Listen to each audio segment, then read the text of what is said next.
Y at the end of one-syllable words. When you see Y at the end of a one-syllable word, it's going to say I. When you see Y at the end of a one-syllable word, it's going to say I. Always. No, I take that always back because sometimes it is part of an AY vowel team or an EY vowel team. But when it's the only vowel, it will say I. And that's how you're going to know if it's a one-syllable word, if Y is the only vowel, such as, here are some examples of words with Y at the end. And if you can think of any more, put them in the chat.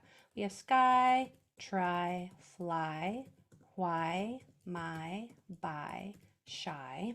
So as you can see in those words, Y is the only vowel, which is proof for all of the skeptics out there who say Y isn't a vowel. But every word has to have a vowel in it. And if there's no A, E, I, O, or U in this word, that means Y has to be the vowel, right? Y is a vowel if it's not the first letter. So the rule is when Y is the only vowel and it comes at the end of a one-syllable word, it says I. So with that knowledge, let's get spelling.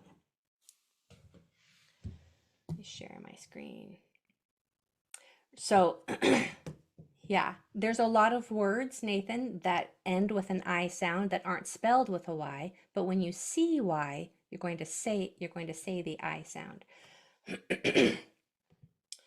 For now, we're going to work on spelling. Share my screen. Spelling that I sound with a Y. So our first word is phi. Wait, where did my... Here it is. Phi. Let's do this one together. We have f, f, I. Consonants first. Spelling a one vowel word with an I sound at the end with a Y.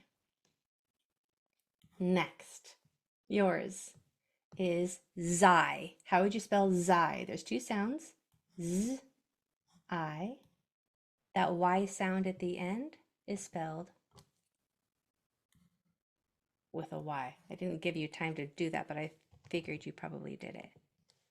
I'll go a little slower on this one. Number two is Bly.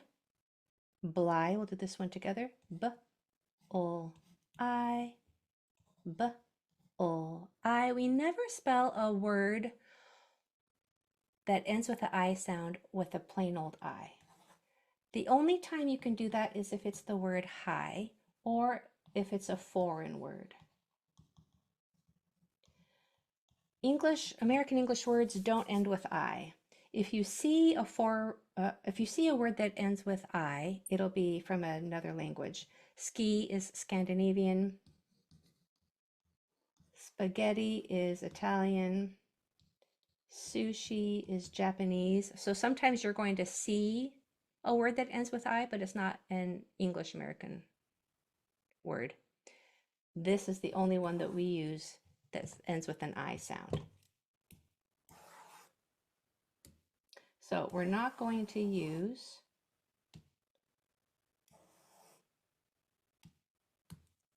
an I right here. We're going to put a Y. Year number two is Gry. Gry.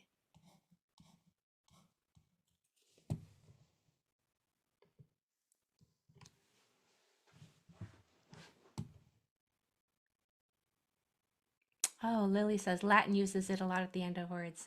Oh, interesting. Like what? Can you give us some examples in the chat maybe?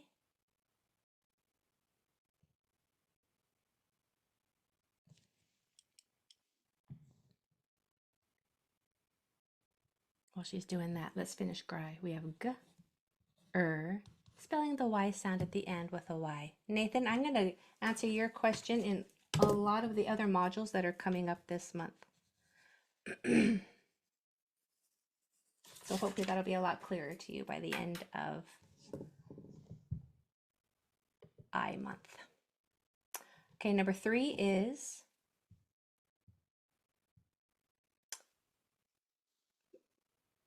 this is gonna seem pretty easy, but then I'm gonna toughen things up a little bit. Sny, sny. Go ahead. Oh, we're doing this one together. S, n, I, consonants. S, n, I, spelling the Y, I sound with a Y. Good. Yours is bry. B, I. Oh, you didn't hear that. I did not just tell you the whole answer. Go ahead. Your word is bry. Good. Yeah, we have a b, an and we're spelling the Y sound with an I. Now, I'm going to switch it up just a little bit because this is going to be too easy for you if I keep going along this route and only do these. Do you remember last lesson, if you were here? If not, I'm going to teach you right now. If you have a one-syllable word like we're working with now, and it ends with a T and it has a long I sound right before the T, do you remember how to spell that long I sound? IGH. Very good. So from now on in this lesson, I'm going to mix it up. You are going to determine whether to use a Y or an IGH. So the rule is if you have a one-syllable word with a long I sound before a final T, you use the IGH to spell that sound. The other thing we're doing is if you have the I sound at the very end, use a Y to spell it. So your next word is chite.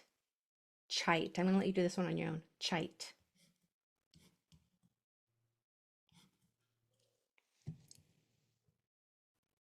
Chite.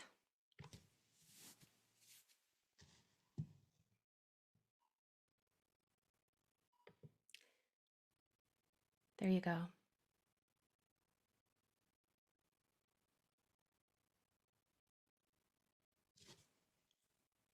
Nice. Excellent. Very good. So we have the ch, and it looks like everybody is pretty clear on that CH sound. A lot of times people can be confused about the CH and the SH. SH is sustained. You can hold on to it. Shh. CH is fast. Ch, super fast, which is in this word.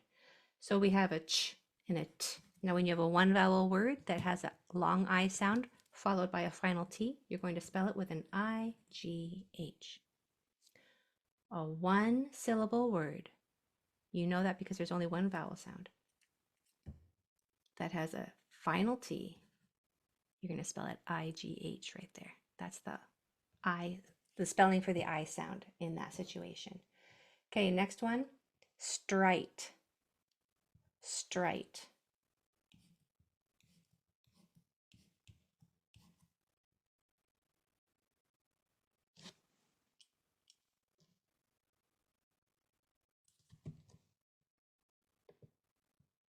Strite.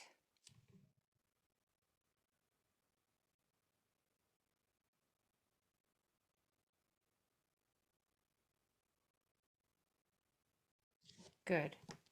So we have those consonants, a three-letter consonant blend at the beginning. S, t, I sound followed by a final T and a one-syllable word is spelled IGH. Okay, next. Nice. Next is stry. Stry.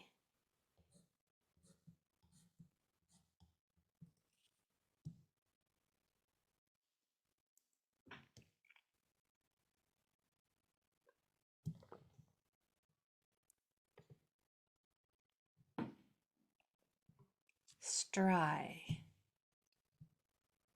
Good. Nice. So we have that same consonant blend as we did in the last word. S, t, but this time it ends with that I sound, so we're going to spell it with a Y. So these two are very similar, but the I sound is spelled in two different ways, dependent on where it sits in the word and the letters that are around it. This I sound is spelled IGH because there's a final T after it. This I sound is spelled with a Y because it's the last sound of a one-syllable word. Next, sply, sply.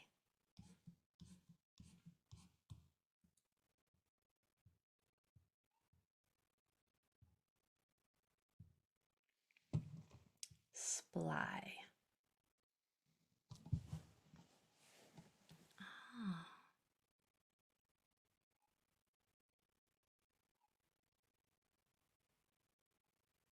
Thank you, Lily. The word is sply. Sply. Are you hearing the ul sound in there? That's not a hint, but I want to. Okay, it is a hint. There's a ul sound in there. Sply. That's it. Yeah. So we have sp, ul, spelling the Y sound with an I. Do you feel pretty comfortable knowing when to use a Y at the end of a final I word until I teach you different? And then, because we have an IE lesson coming up, and then a IGH at the in the middle when there's a final T. Are you feeling a little comfortable with that? I hope so. More comfortable. Ah, that's great. Amazing. Thank you for saying that. Okay, good, good, good. Now, because this lesson is a little shorter, I wanted to take this time to do a little sound check to make sure that we're all saying the sounds of the will IGH always come before a T? No. Sometimes it's the very last sound, as in sigh,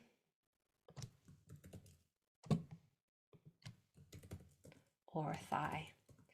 But it's never at the beginning. Sometimes it can be in the middle. When it's in the middle, it's followed by a T. Technically, it can also be followed by a D, but I don't even know of any instances where that happens. It's almost always a T, or it can be the final sound, but it will never be at the beginning. Okay, sound check. I'm going to say the sounds of the letters, and I want you to look at the shape of my mouth and make sure that your sounds are matching. I'm not perfect at making the sounds. I'm still learning because, fun fact, news flash, nobody that I have ever encountered, including myself, says the names, the sounds of the letters perfectly.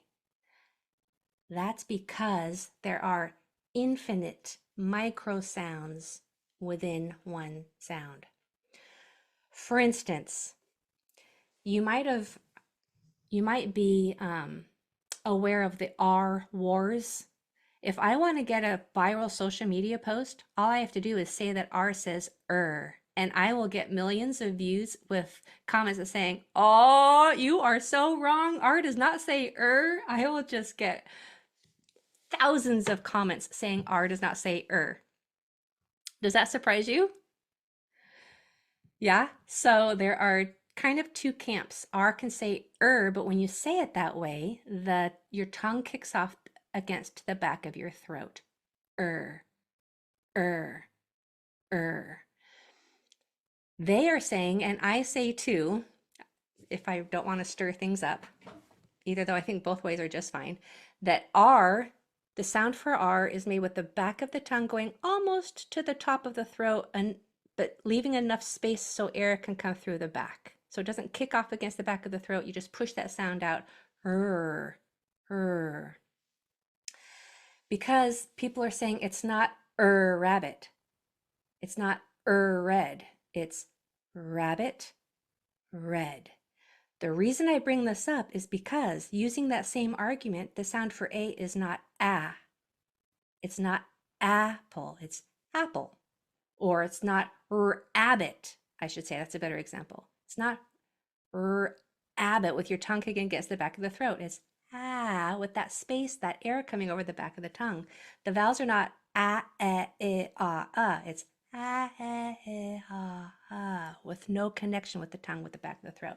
So all of that saying that I have not not met one person in the history of the universe who has said all of the sounds correctly.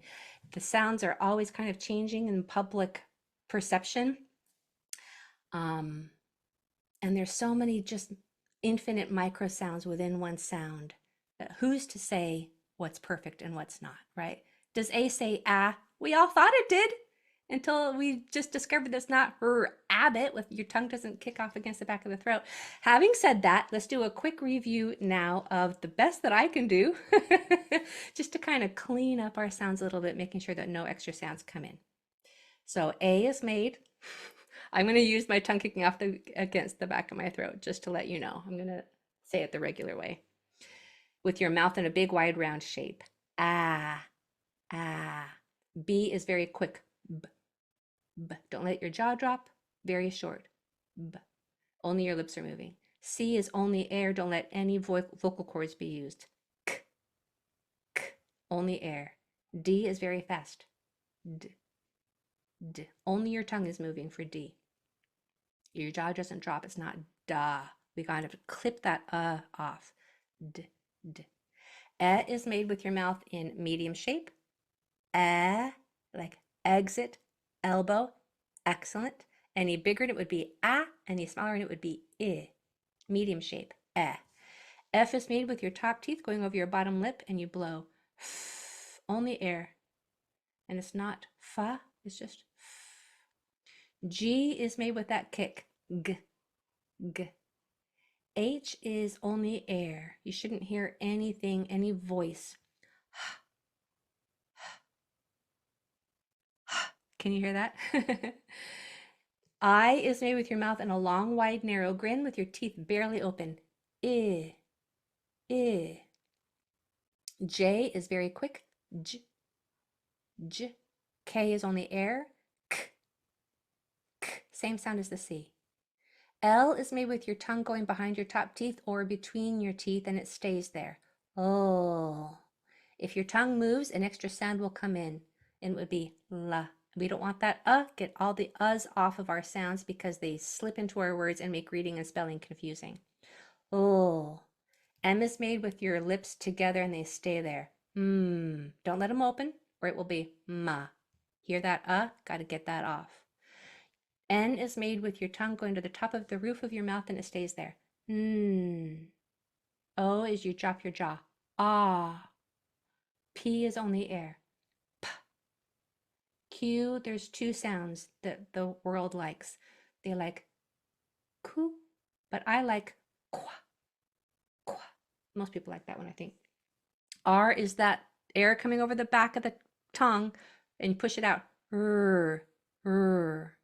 S is only air. It's a sustained sound. T is only air. It's like a spitting sound. U, your jaw just hangs. Don't drop it, just hang it.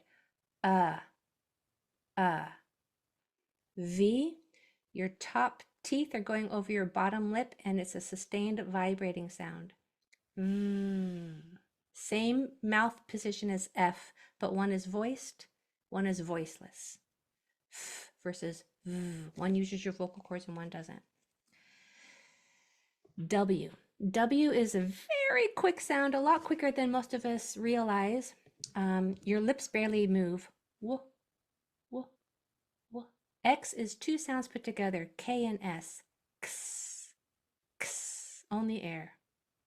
Y is your mouth is in a long, wide grin, and there's a minimal movement with your back of your tongue. Yeah, yeah. And Z is a vibrating sound. The vibrating sound for S. Zzz. Zzz. Was any of that new? Did you catch one of your sounds that maybe you might not have been saying? You like the loud Q, Sam? Q? That's okay. That's a good one, and I could be converted to that sound pretty easily, I'm pretty sure. I like them both, actually. Did anybody realize that, hey, I wasn't saying that sound right? If not, well done.